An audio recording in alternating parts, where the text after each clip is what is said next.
thank you. How can we help? We've come to see Phil Short. We're Gemma and Ian from the Big Scuba podcast. All right, yeah, from the podcast, that's good. No problem, very good.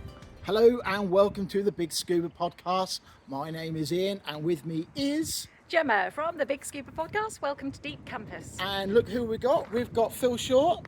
We are here at the Deep Campus and we're going to pass over to Phil, who's going to tell you all about it and why we're here. So behind us is the Sentinel Simulator. This is a surface asset that will float on the surface of our quarry here at campus, enabling people to simulate habitat dives. It's not an underwater asset. It will merely enable simulation of full SOP and EOP training for when the habitat deploys. So there we are. So come and join and watch this video.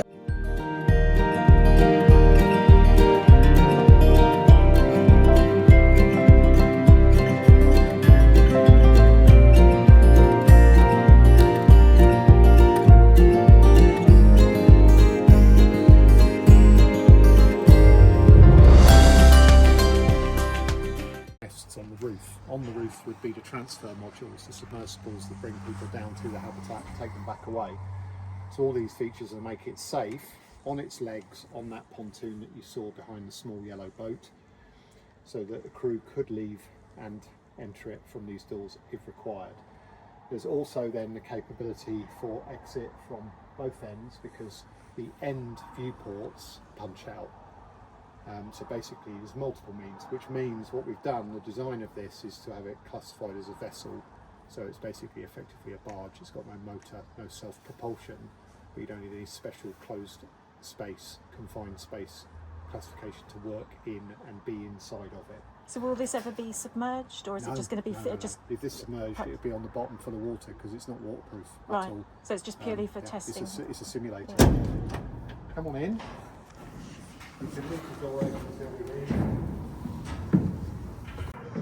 Now this is real scale. So basically, like roof, then floor. The viewports are about 10 centimetres smaller than on the real thing. So the real ones will be even bigger. The reason they're smaller is because there was a manufacturing company that made these this dimension straight away at a good price. To have them 10 centimetres bigger would have taken ages and been expensive. So for a simulator, it's adequate to have them a little bit smaller. The real viewports are made of similar acrylic and similar thicknesses to the submersible you can see. So basically on the real Sentinel viewports, they're going to be somewhere around this thick. For those of you with a sharp mind might think, well, why bother? It's an atmospheric habitat. It is until you close the moon pool and then change the pressure. The idea with Sentinel is it can depressurise on the seabed. So you could be in this at 200 metres, at 200 metres of pressure, with the moon pool open to facilitate diving from it. And then at the end of a mission, proposed to be 28 days, the whole crew are inside, you close that moon pool, it's a pressure tight barrier, and you slowly decompress the entire habitat while people are sat in the grand hall writing up their research papers while still looking out the window at the reef or whatever it is they were studying. Decompression is complete, which from 200 metres would be about 15 days. Then they would climb into the submersible on the roof, come to the surface, get out and go straight home. So it is a system that is capable of pressure both ways, hence the huge viewports, pressure capable in both directions. This will be fitted out with all the internal that those of you that visited our portside facility saw in the wooden mock-up. So it'll be fully operational.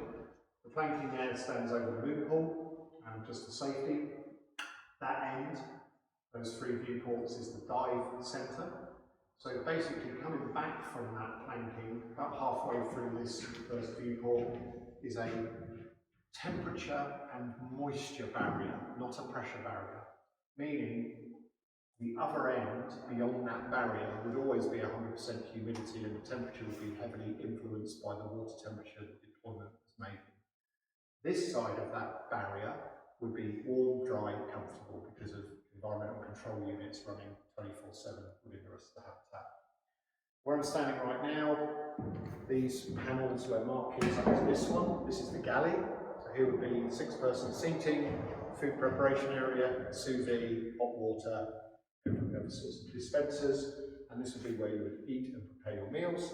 The rest of this downstairs area, so all the way across here, right up to that barrier, approximately here, is the plant room. There's basically free of everything in case you break something. And every component, for example, the sous vide machine, it's broken, pull it out, wall it up, it plugs itself, you push the new one in, and then the next resupply, the broken one can go and a replacement can come back down. So it's designed to be repairable by the crew during a mission. Just to the side would be the dive control centre, which is basically a glass-fronted room with the dive panels, hat cameras, hat lighting, bailout gas, all of that stuff for a dive supervisor on a dive. And right in the middle of the moon pool is a giant version of the hydraulic lift on the back of most dive boats. So you get into that pot, lower down into the water, do your bubble checks, out you go for your research dive. That's downstairs. Follow me upstairs. These stairs are obviously functional for a simulator. The actual Sentinel, those of you that went in the wooden mock-up, this would be a curved, sweeping, grand staircase that goes right up down the wall, not a ship-style ladder. But these are added to the simulator. The hemispheres, the domed ends, they're identical on both ends. So under this floor is another moon pool. So you've got 4 ways out of this thing in emergency. 2 transfer modules on the roof, prime and backup. A moon pool, normally for diving, to a refuge or emergency pod on the seabed next to the habitat, and a backup moon pool. So if some of the area is unbreathable or there was a fire, you've got 4 directions to go to get outside of the habitat and effect emergency egress. Please use both hands over the stairs.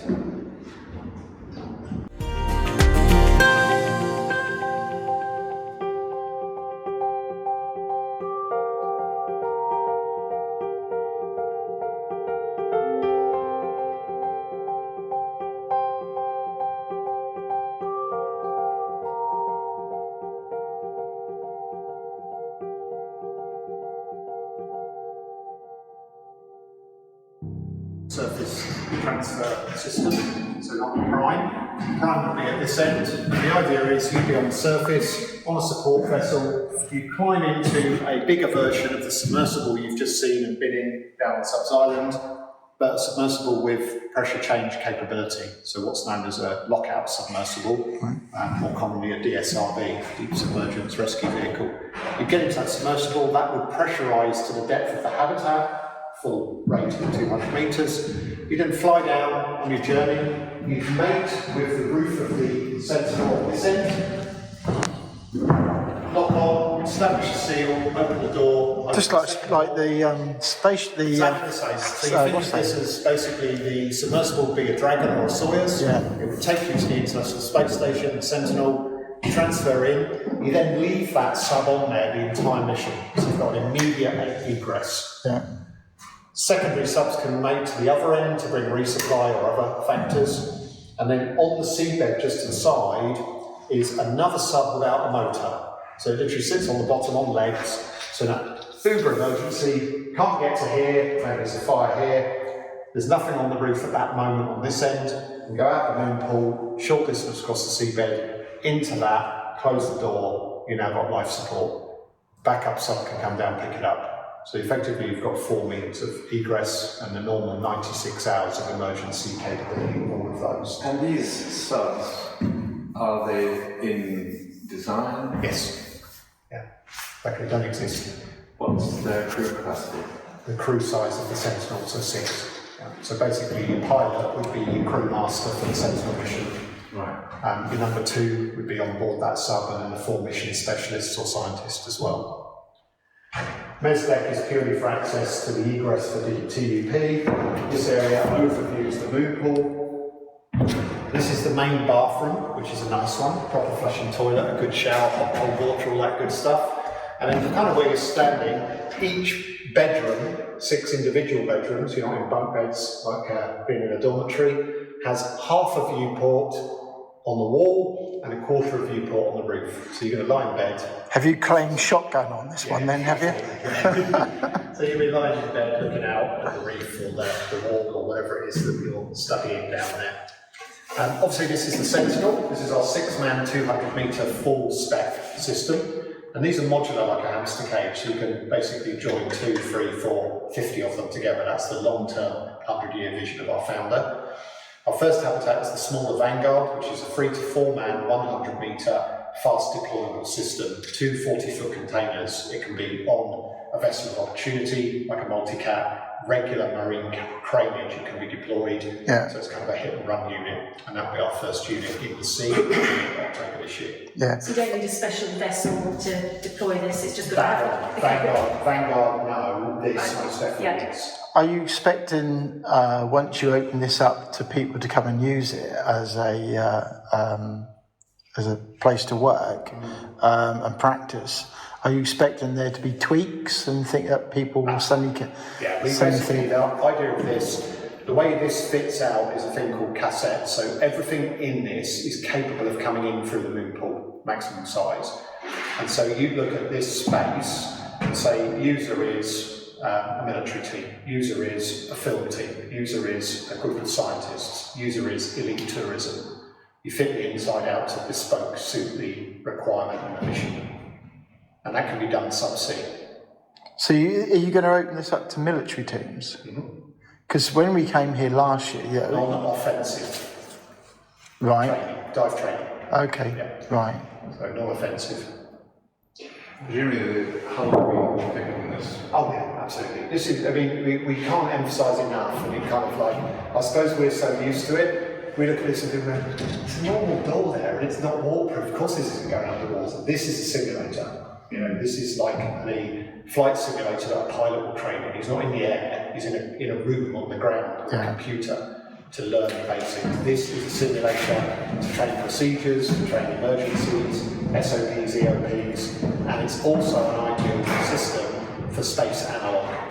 So astronaut teams wanting to train in ice environments can use the simulator. And then if they want to simulate EVAs, they can dive from it, but while it's surface space. So they're living in one atmosphere, they're not in sat.